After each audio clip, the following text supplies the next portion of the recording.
ফেসবুকের নীল সাদা জগৎ জুড়ে আপাতত চলছে বৃষ্টি বিলাস। মানে কি বলবো, স্টোরিতে যাচ্ছি, রিলে যাচ্ছি, শর্টসে যাচ্ছি, সব জায়গায় শুধু খিচুড়ি বৃষ্টি, খিচুড়ি বৃষ্টি। তাই আমিও অবশেষে বানিয়ে ফেললাম আমার একটা বৃষ্টি বিলাসের vlog. Hello guys, welcome back to my another vlog. সাত সকালে ঘুম ভেঙেছে এমন ঝুম বৃষ্টির আওয়াজে, কি যে ভালো লাগছিল। আমি চাপাই আসার পর থেকে এবার বৃষ্টি পাচ্ছিলাম না, মানে বৃষ্টি নাই, শুধু সব জায়গায় শুনি বৃষ্টি হচ্ছে হবে, বাট এইখানে পাই না।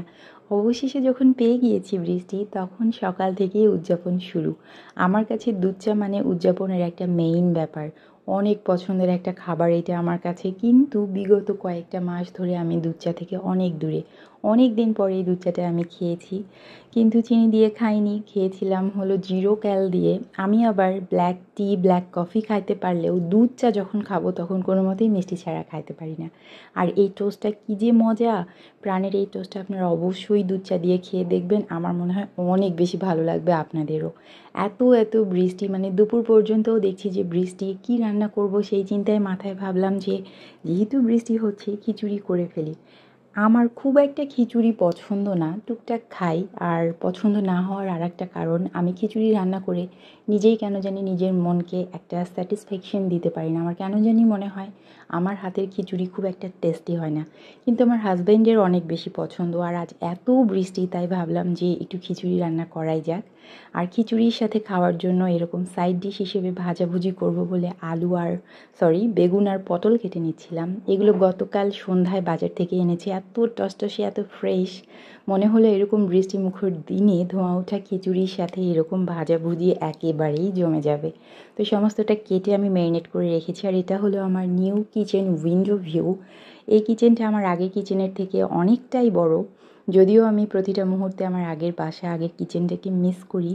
এই কিচেনটার প্রতিও একটু ভালো লাগা চলে আসছে, ভালোবাসাও চলে আসছে। আসলে মানুষ মাত্রই এইটা, তবুও আমার ওই কিচেনটাকে আমি কখনোই ভুলবো না।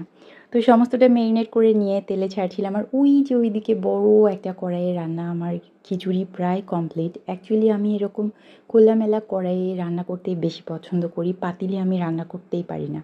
আমার আগের কিচেনের উইন্ডো ভিউ তেমন একটা ভালো ছিল না, আমি জানালা খুললেই সামনের একটা বিল্ডিং ছিল, কিন্তু এখানের মাশাল্লাহ এত দারুণ একটা ভিউ, মানে গাছপালা, আকাশ সবটা মিলিয়ে খুব সুন্দর। যখন আমি ডিমটা মামলেট করব তখন আমার কন্যা এসে হাজির। ও আমাকে টুকটাক রান্নার কাজে যেগুলো পারে সেগুলোতে হেল্প করার ট্রাই করে। ও রান্না করতে পছন্দও করে, দেখুন কি সুন্দর করে করছে। হ্যালো আন্টিলা, আমাকে একটু মাসাল্লা বলে দাও। এদিকে ভাজাভুজি প্রায় কমপ্লিট। বেগুন ভাজা, পটল ভাজা আমার খুব একটা পছন্দ না, বেগুন আমার পোড়া ভর্তা খেতেই ভালো লাগে, কিন্তু যেহেতু আমার হাজব্যান্ড পছন্দ করে তাই করেছিলাম। খুব বেশি করিনি, 2 পিসই করেছিলাম। আর এই তো ডিমটাও হয়ে গেল।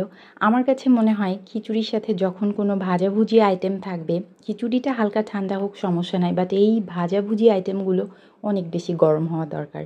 মানে এগুলো একটু গরম গরম থাকবে, ফু দিয়ে খাবো, এটাতেই না মজা বলুন। আর এই যে প্রিপারেশন, মানে যেভাবে একটু সার্ভ করব সেটাও কমপ্লিট। এই ঘিটা কিন্তু অনেক স্পেশাল, কেননা এটা আমি বাসায় বানিয়েছিলাম শর্ট দিয়ে, মানে পুরোটাই নিজে নিজে করা আর কি।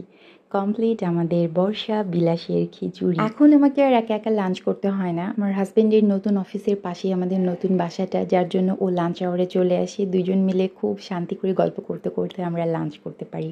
তো আজকের ব্লগ এই পর্যন্তই। কেমন লাগলো অবশ্যই জানাবেন। Thank you so much for watching. আল্লাহ হাফেজ।